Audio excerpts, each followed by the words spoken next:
Росіяни терміново посилюють оборону Кримського мосту, а також готуються до висадки десанту ЗСУ. Країна-терорист Росія почала активно посилювати захист незаконної споруди. Для цього окупанти встановили додаткові баржі. Про це йдеться в аналітиці військової розвідки Великої Британії у соцмережі X.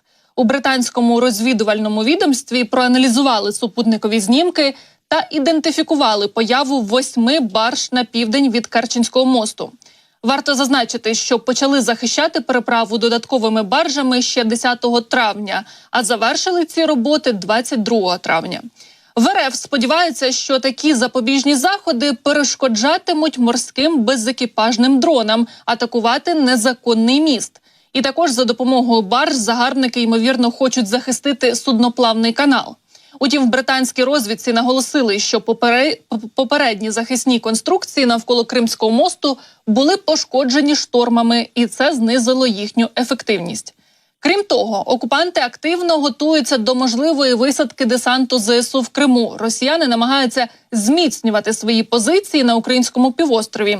За словами голови Меджлісу кримськотатарського народу Рефета Чубарова, ворог займається облаштуванням фортифікацій не лише на суші, але й намагається прикрити Крим із моря.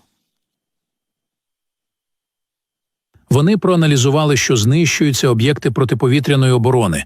Ми послаблюємо їхні можливості. Тепер вони очікують на можливого десанту Збройних сил України. Таку вони обрали тактику. Дійсно, зміцнюються фортифікації, які прикривають Крим з моря.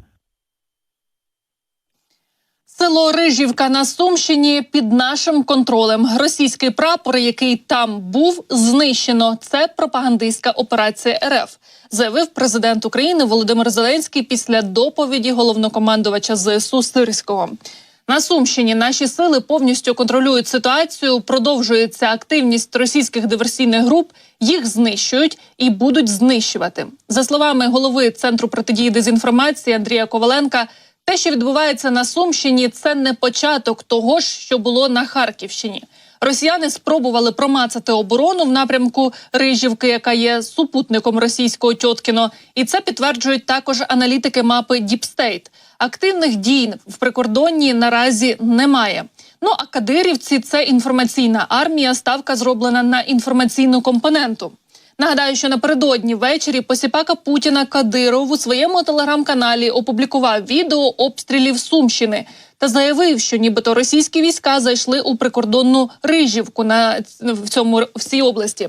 Ну а аналітики пояснюють, що відеовилазки, які показав інставоїн Кадиров, росіяни могли здійснити і в будь-який інший день року, тому що Збройним силам України невигідно тримати це село через географічну проблему, адже в такому разі доведеться контролювати і російське Тьоткіно. Близько 30 кримінальних справ порушили за розтрату коштів під час будівництва фортифікацій. Загальна сума, яка фігурує у провадженнях – 20 мільярдів гривень. Такі цифри навели правоохоронці на закритому засіданні слідчої комісії Ради з питань фортифікацій. Заявив про це секретар ТСК і народний депутат Європейської солідарності Михайло Бондар. Він повідомив, що у кулуарах Ради подробиці про ці справи розкриють на наступному засіданні комісії через тиждень.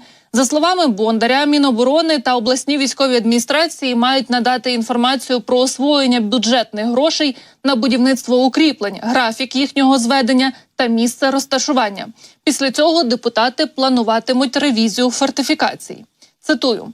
Зараз уже відкрито близько 30 кримінальних проваджень щодо розтрати коштів під час побудови фортифікаційних споруд. Члени комісії від «Слуг народу», почувши такі цифри, одразу спробували захищати розпорядників коштів. А левова частка – це військово-цивільні адміністрації, це вертикаль президента. Наступного разу ми маємо отримати по кожному провадженню, за якою статтею, хто там фігурує і які суми, сказав Бондар. Ворог продовжує нести рекордні втрати в Україні. За минулу добу 1190 окупантів вбитими та пораненими. Загалом від початку повномасштабної агресії Росії ліквідовано понад 519 тисяч російських окупантів. Завчора на металобрухт також відправлено 51 артилерійську систему, 13 бойових броньованих машин та 10 танків. Ну а наші сили ППО приземлили 28 ворожих безпілотників оперативно-тактичного рівня, 1 крилату ракету та 1 ворожий літак.